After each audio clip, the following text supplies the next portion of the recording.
Hello, welcome to Olamide's Voice podcast. In today's episode, I'll be talking about how I will structure my tech career if I'm starting all over again.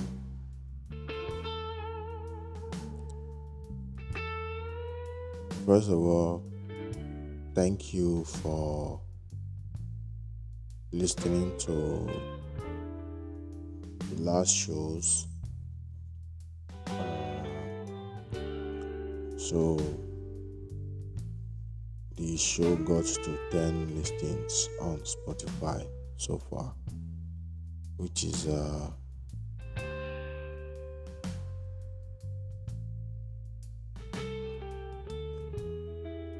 it was amazing.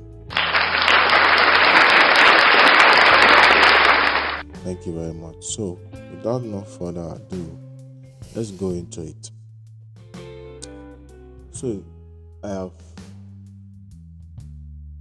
laid down some step-by-step guide on what to do, on how I will start my tech journey if I'm starting all over again.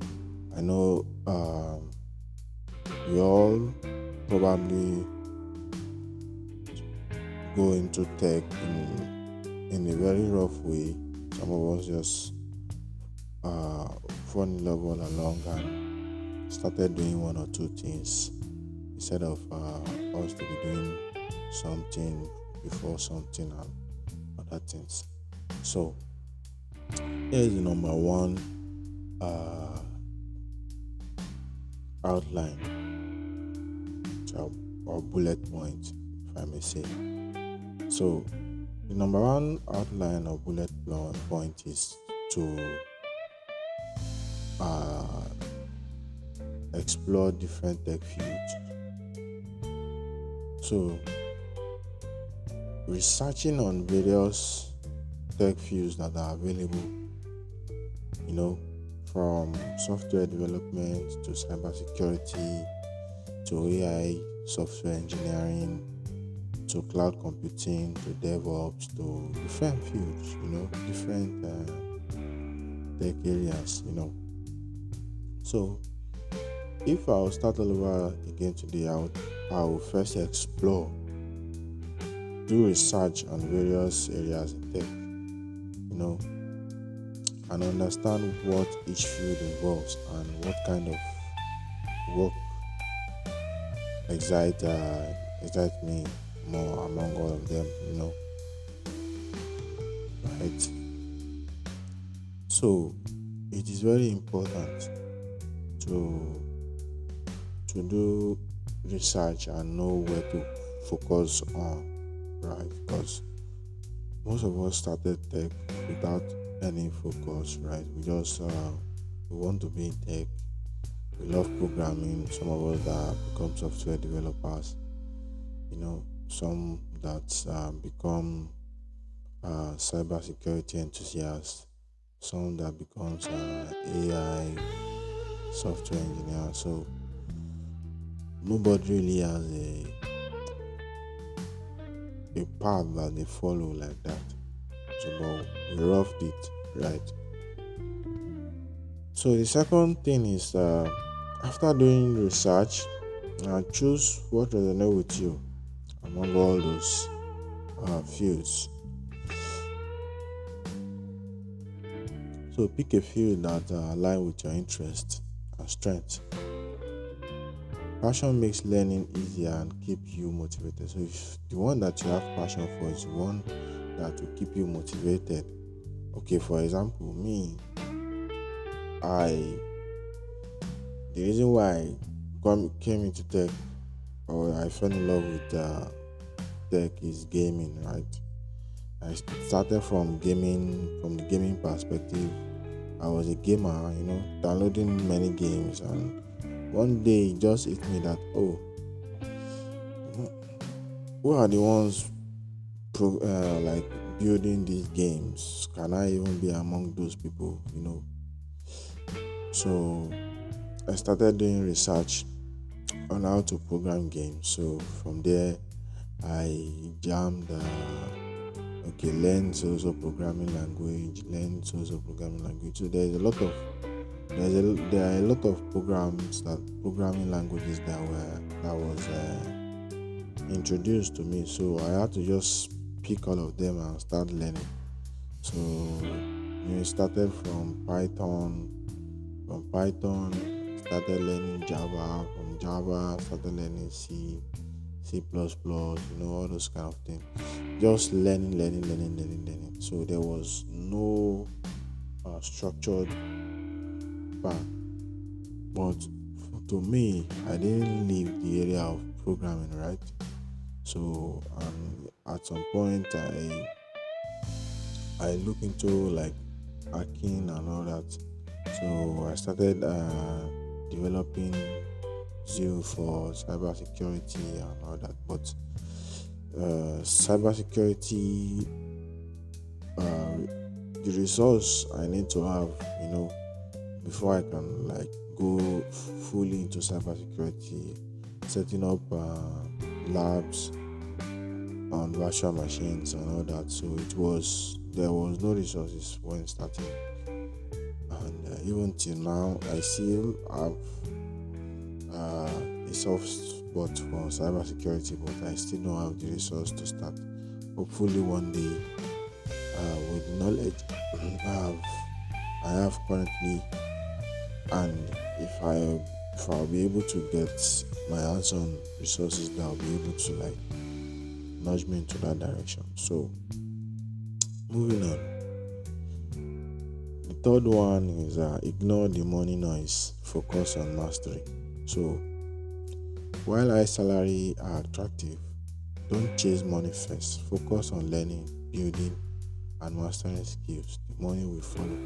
So I know some people came into tech with the money in mind. So that's why you see that there are a lot of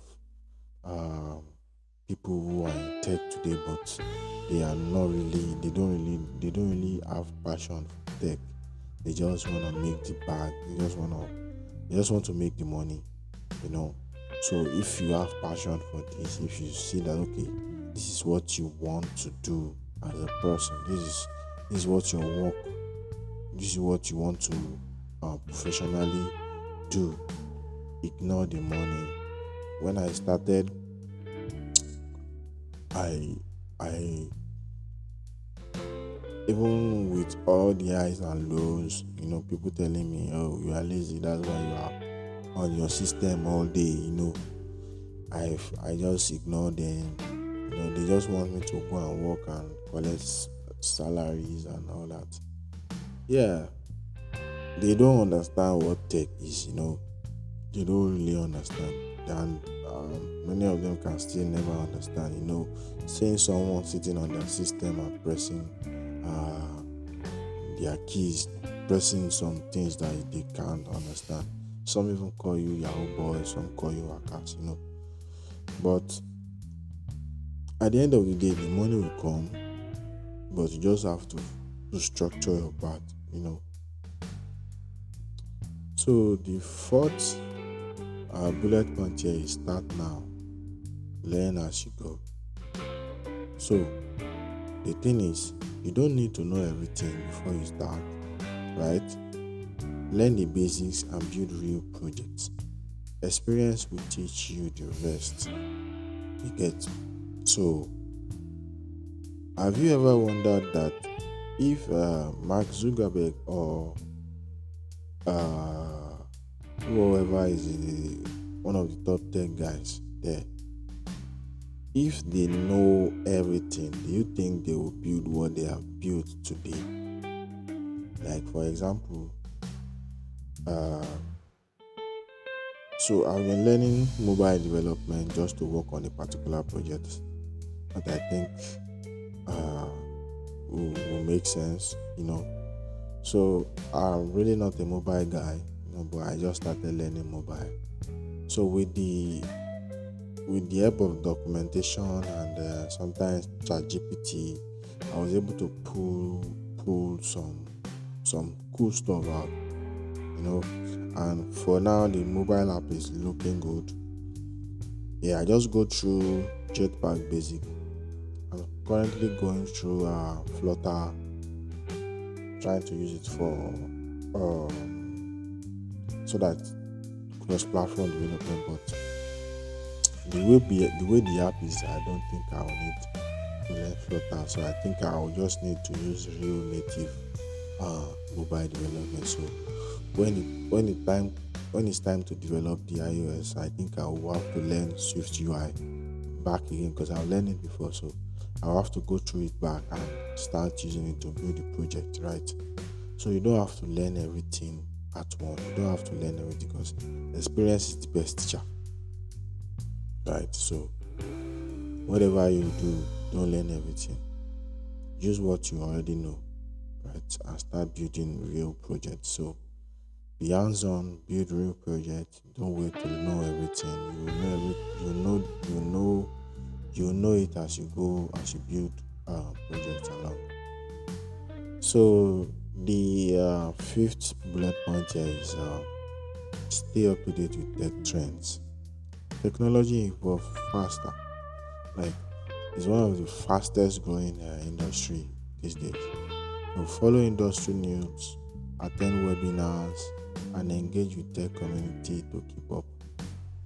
So I think that's very self-explanatory. So read blog posts, uh, go to conference sometimes if you want, and also engage in webinars, join forum, join communities. You know, engage with people. You might even find a mentor there, right? And they can just nudge you in the right direction. Also, even job opportunity and all that. So the sixth bullet point here is don't reinvent the wheel, but know how to modify it.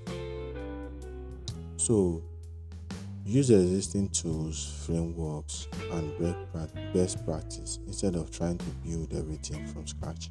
However, understand how things work so you can customize and improve them when needed. So this is how I like to call it. Don't reinvent the wheel, but know how to mount and remount the wheel, right? So what they are saying is that available tools that already exist. There are tools that already exist that can do what you want to do, right? So we are trying to reinvent them. Will take a slow process and sometimes might not follow the guideline that it's supposed to follow. Let's say, for example, you're trying to reinvent the authentication system. So you might be putting your project in a very dire situation. So don't try to reinvent the wheel. Look for the tools. If it does not exist now, you can now try to build and also build for others. So that's how the tech community is. So there's something we call open source. Open source community is the community where tools and programs were developed with they are free to use, right? So you can just put them, use them, and you can also contribute to the tool so that you can be part of the open source community. So the seventh bullet point here is use what you already know. So when working on projects, start with the technology and the skills you are comfortable with. You can expand and optimize later. So I think I've touched on this before. So if you are a web developer, right? If you are a web developer and you want to build a project, start with web development. Build for web first. So if the project now not require you to build for web, you can now say, okay, let me learn mobile development frameworks. But first of all, build on what you know. So once you build on that, you can move along. So The last bullet point here is practice until it becomes the second nature to you. So consistency is key in tech. You have to be consistent. So I will advise to like have an accountability body, maybe join forums, join a community where um, they can hold you accountable. Maybe you guys hold each other accountable, or just try to find a way to be consistent. Do it every day. You wake up in the midnight, do it. You are in the afternoon, do it. Just do, keep doing, keep doing it. And as times go by, right, you won't need to strain your brain to understand some things in software or in the fields that you pick. It will have become second nature to you. So I also had a bonus. The bonus I had is find a mentor, right? By all means, look for someone to mentor you, to also give you their 2 cents. So your mentor might have some resources that you can never have access to. So I remember when I started all alone. I was like, it was like, you know, just me alone, just coding alone until I meet some guys that are dear to my heart. And today, they are the ones who nudge me into the right direction. Some of them put me under their wings. I use some. We still talk to today because I mean they are my mentor. They have done a lot for me because they support me not only in the tech journey, like they support me with resources, uh, you know, even with money many times that I can't remember. So you need a mentor, you need someone who you can look up to, and even when during the time when you are ignoring the money noise, things will come that you need money, and yeah, you might have a mentor that can support you in that aspect. So that is that on today's episode. I hope you enjoyed. I hope someone find it useful while going through their tech journey. So let me know if this is a very useful topic, and maybe we can expand more in the future, and also talk about more tech content. Thank you very much for listening to Allow Me This Show. Stay blessed, stay cheesed, and stay humble. Thank you very much.